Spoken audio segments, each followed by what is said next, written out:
I'm Jennifer. Today was supposed to be a throwback to simpler times, hanging out at the amusement park with my bestie, Rachel. We were all about reliving those carefree childhood moments, scoffing down cotton candy, and screaming our heads off on roller coasters.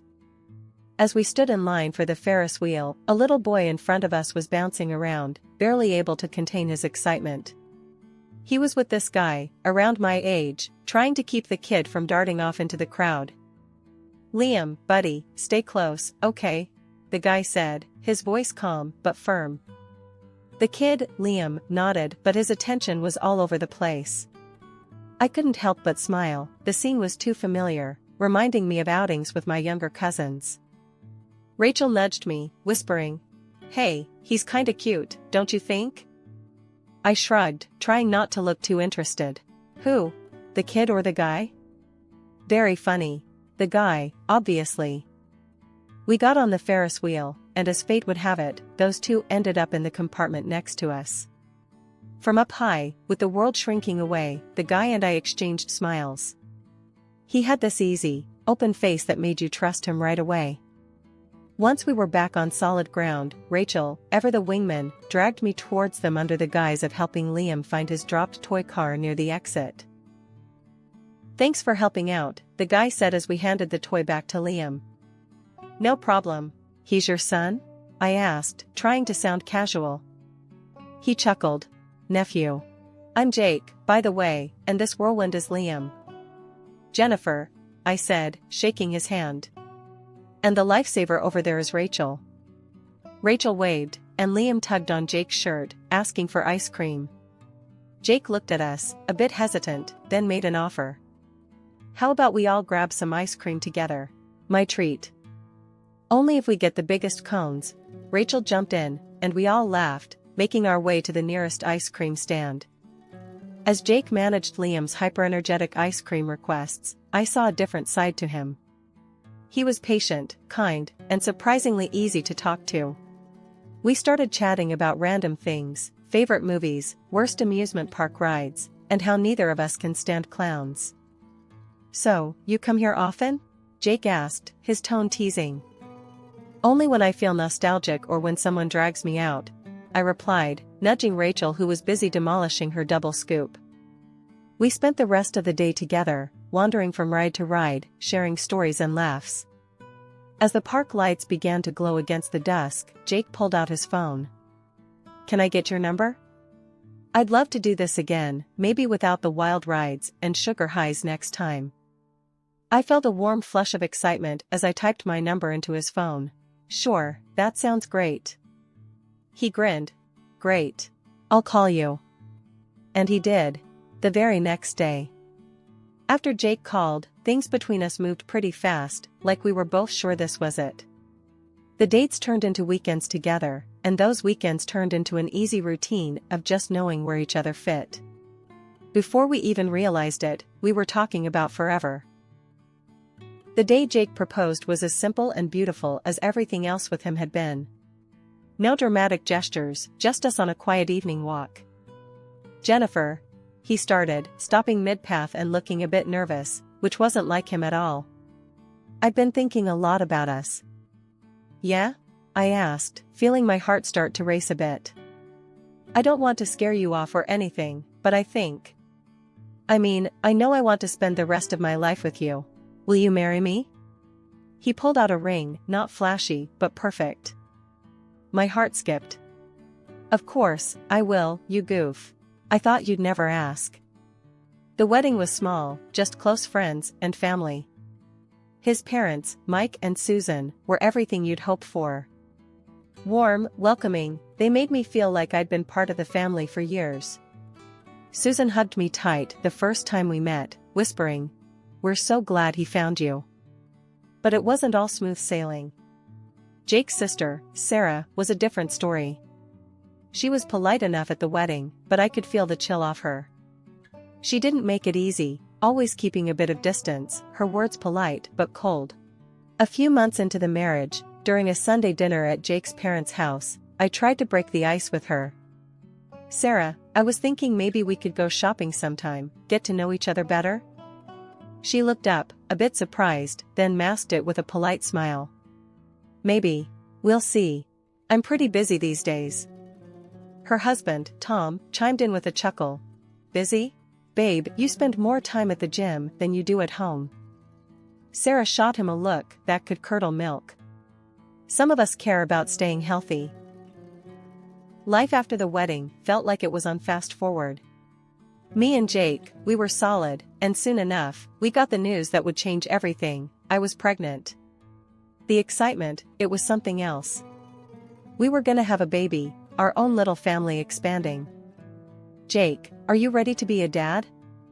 I joked one night as we sat on the couch, my feet in his lap while he read some or other manual on baby stuff. Are you kidding? I was born ready. This kid's gonna have the best dad ever. He shot back with a grin. Yeah, right. Just wait till it's your turn for diaper duty at 3 a.m., I teased. When Johnny was born, it was like a piece of the universe just clicked into place. He was perfect, you know? All those cliches about parents falling in love the moment they see their baby, they're all true. But life, it doesn't always play fair. Johnny was 8 when we got the kind of news that just floors you. Leukemia.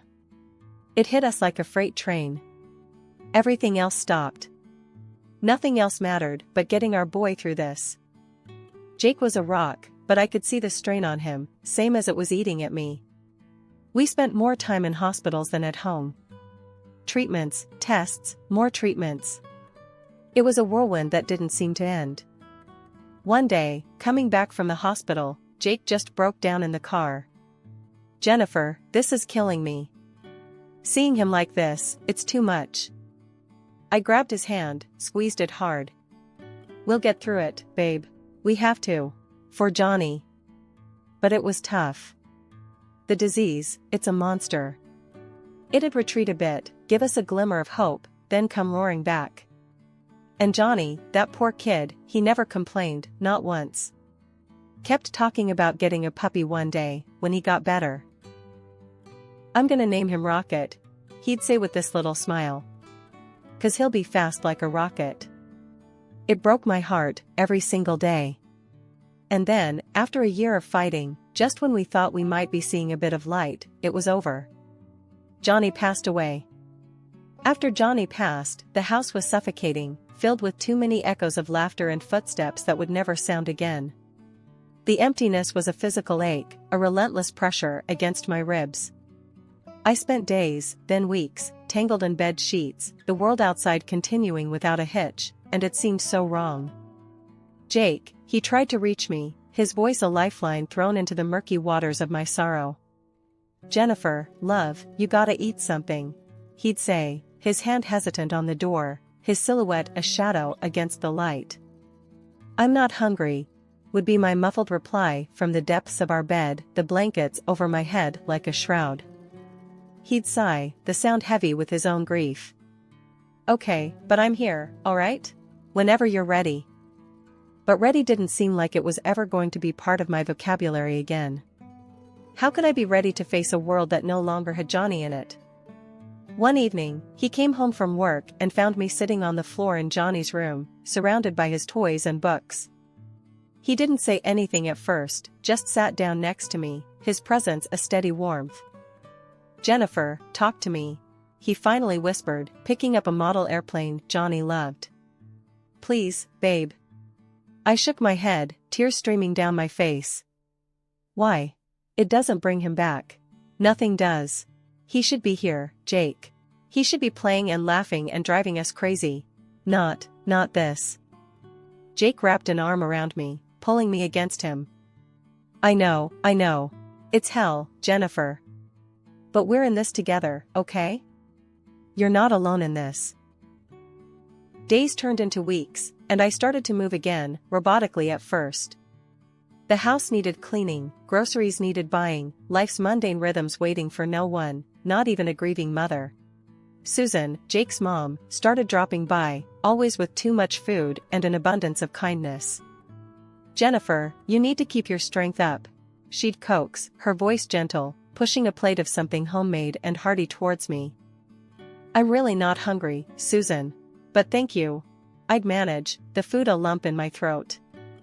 She never pushed too hard, just sat with me, her company a quiet reminder that the world hadn't completely forsaken me. When you're ready to talk, I'm here. Until then, we eat or we sit, whichever you need. It was during one of those silent sit-downs when I found the words bubbling up, surprising even me. He was supposed to outlive us, Susan. It's not right. Her eyes, so like Jake's, filled with tears. No, it's not right. But it's what happened. All we can do now is live for him, make sure we remember the joy he brought us, not just the pain. Feels like betraying him, moving on. I admitted, the guilt a chokehold. It's not betraying him, Jennifer. It's honoring him. You think he'd want his mom this way, stuck and suffering?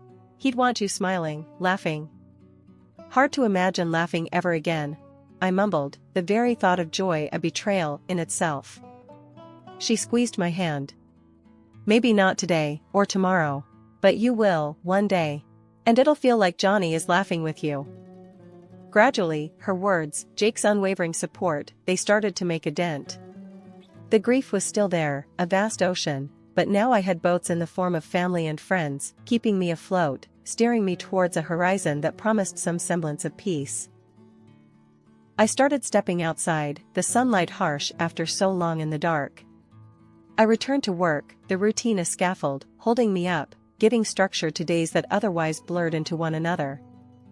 One afternoon, Jake found me in the garden, my hands deep in the earth, planting.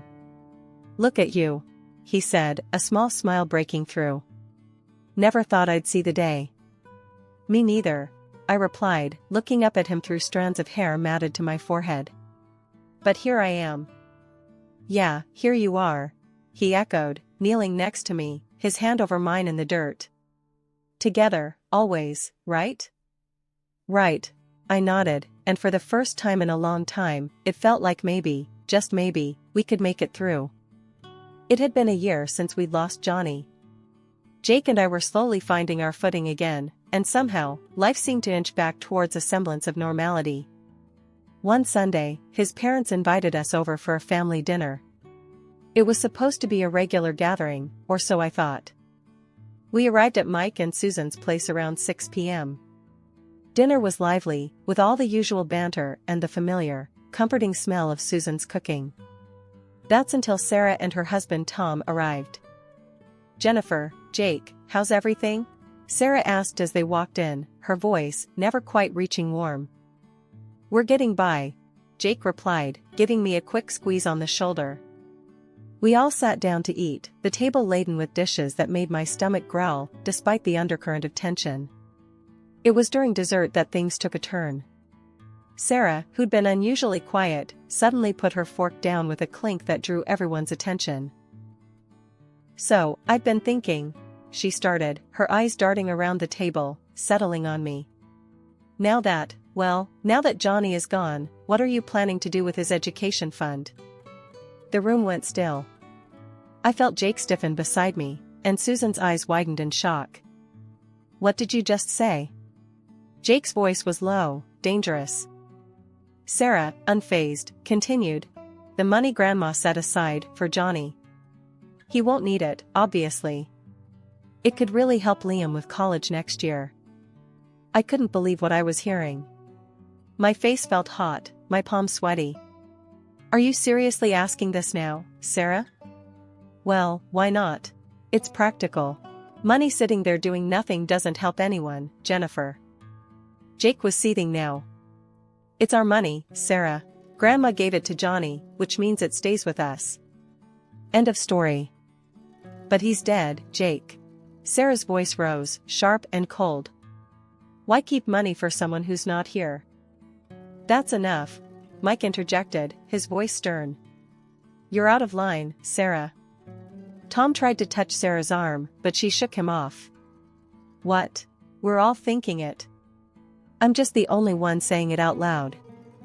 No, you're the only one thinking it, I shot back, struggling to keep my voice steady. It's not just money, Sarah. It's the last thing his grandmother gave him, a part of her love for him. Love doesn't pay college fees, Jennifer. Be sensible. Sarah snapped back. Jake slammed his hand on the table, making the plates rattle. My sister or not, you're talking about my son. Our son. Show some damn respect. Tom finally spoke up, trying to calm the waters. Maybe we should discuss this some other time, not at the dinner table. Sarah scoffed, pushing her chair back. Whatever. When you all come back to the real world, let me know. Until then, enjoy living in your fantasy where money grows on trees. She stormed out, with Tom following her, casting apologetic glances our way. There was a heavy silence after they left.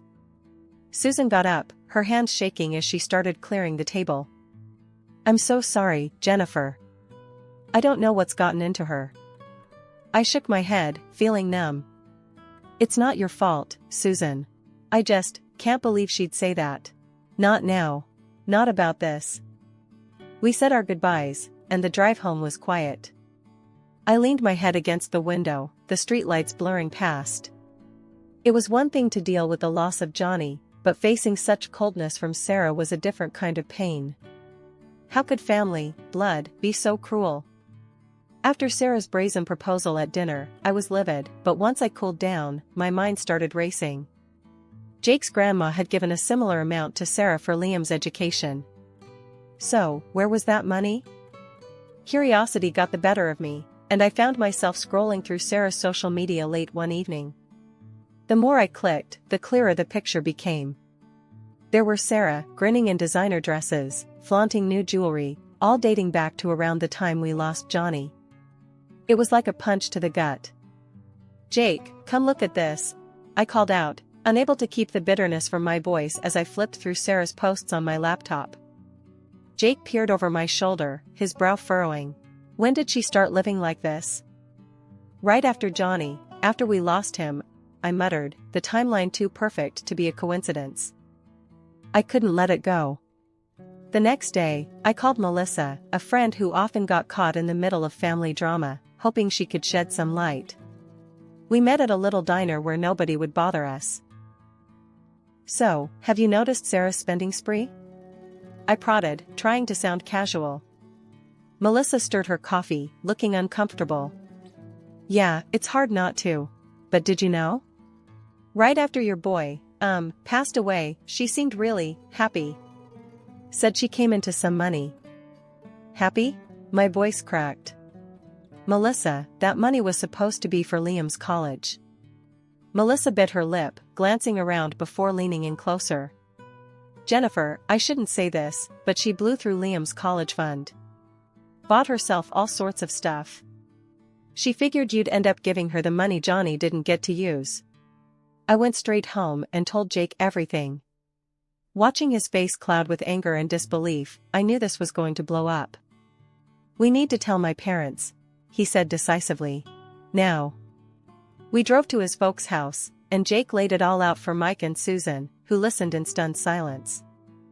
This is serious, Mom, Dad. Sarah spent Liam's education fund on herself and planned to claim Johnny's after. Jake's voice trailed off, choked with emotion. Susan covered her mouth, tears brimming in her eyes. Oh, my God, how could she? We need to confront her, Mike said sternly, a hardness in his eyes I'd rarely seen before. Half an hour after we got home after talking to Jake's parents about the money, Sarah showed up at our door, her face twisted in rage. Before I could even greet her, she barged past me into the living room. You've got some nerve, Jennifer. She spat, her eyes wild. Accusing me in front of everyone. You think you're so perfect? Sarah, you need to leave. Now, Jake said firmly, stepping between us. She ignored him, her voice rising. I had every right to that money. It was just sitting there, and I spent it on myself, and now my boy needs money for college. It's not like your son. She paused, her lips curling into a sneer. It's not like he needs it anymore. I felt a cold fire ignite in my chest. How dare you? I hissed, my hands balling into fists. You speak about my son, about his memory, with such disrespect? Jake grabbed her arm, pulling her towards the door. Get out, Sarah. I won't warn you again. But she yanked her arm free, standing her ground. You'll regret this, both of you. I'll make sure of it, she promised with a venomous look. Without another word, Jake pushed her out and slammed the door shut, locking it. We both stood there, breathing heavily, hearts pounding in the silence that followed. The dreadful moment came just a few days later, the day that would have been Johnny's birthday. I went alone to his grave to lay some flowers and spend some quiet moments, but what I found there stopped me in my tracks. Johnny's grave was desecrated, the flowers trampled, the small mementos we'd left smashed and scattered. I fell to my knees, sobs wrenching from my throat, a raw, hollow pain tearing through me. When Jake and his parents found out, they were devastated. Jake held me close as I told them, his arms tight around me, his own grief mingled with mine. Who could do such a thing? Susan whispered, tears streaming down her cheeks. The answer came sooner than we expected. The police reviewed the cemetery's surveillance footage and found that it was Sarah who had vandalized Johnny's grave. Tom, Sarah's husband, was furious when he heard what she'd done. He told us he was filing for divorce, unable to stomach her cruelty any longer. I can't be married to someone capable of this. I'm sorry for everything, he said, looking broken. The breach was too great, the act too vile. From that day, none of us spoke to Sarah again. Life after everything that happened with Sarah was like walking out of a long, dark tunnel into the light. Me and Jake, we were exhausted but together, trying to piece back a normal life from the shattered bits of the past months. One cool morning, I was sipping my coffee, staring out the kitchen window, when Jake came up behind me, wrapping his arms around my waist. "You okay, babe?" he asked, his voice low and concerned. I leaned back into his chest. "Yeah, just thinking. It's been a hell of a year, hasn't it?" That's when I felt it, a tiny flutter in my belly. I'd been keeping a little secret, unsure of the right moment to share it, but now it felt right. "Jake, I've got something to tell you. I'm pregnant," I said, the words lifting some of the heaviness that had settled around us. Jake's reaction was instant. His eyes widened, then he broke into the biggest grin I'd seen in months. "Really? For real?" "Yeah, for real," I laughed, the sound bright in the quiet morning. He lifted me off the ground, spinning me around before setting me down and pulling me into a fierce hug. "This is the best news, Jen. We're gonna have a baby." As the news settled in, we started planning. The spare room would need to be turned into a nursery, and there were a million things to buy and prepare. But more than the logistics, we talked about how we wanted to raise our new child, how we wanted to be his parents.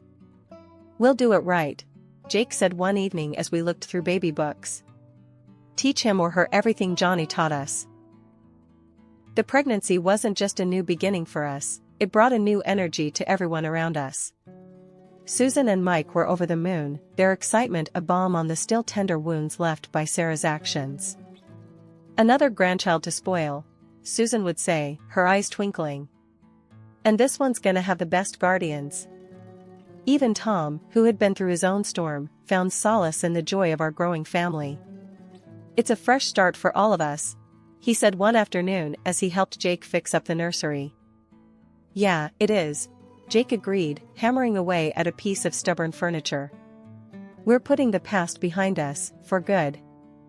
And we did just that. As my belly grew, so did our hope and our resolve to build a family filled with love and devoid of the shadows that had plagued us. When our daughter, Lily, was born, it felt like the first truly clear day after a relentless storm.